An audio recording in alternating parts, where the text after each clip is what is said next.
মানুষকে হাওলাত দেওয়া, এটা এত বড় ইবাদত, এত বড় সওয়াব, কোন ক্ষেত্রে মানুষকে দান করার চাইতেও বেশি সওয়াব হয় কর্জে হাসানা। কিন্তু আমাদের সমাজে আজকাল কর্জে হাসানা আছে, লোন দেওয়ার সিস্টেম আছে।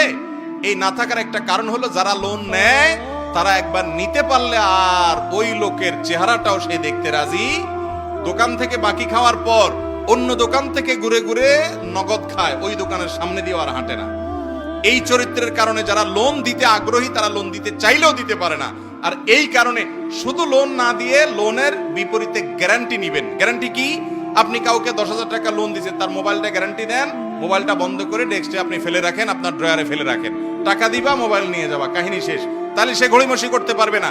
টাকা দিচ্ছে না, এলাকার ময়মুরব্বী চেয়ারম্যান মেম্বারকে ডেকে, আলেম ওলামাকে ডেকে বলবেন মোবাইলটা নিলামে উঠে বিক্রি করেন, আমার টাকা আদায় করে দেন, কাহিনী শেষ। তাহলে সেক্ষেত্রে আপনার লোনও দিলেন, লোনটা আদায়ও হলো, কোনো ভয় থাকলো না। ইসলামের সব সমস্যার, সকল সংকটের সমাধান আছে। শুধু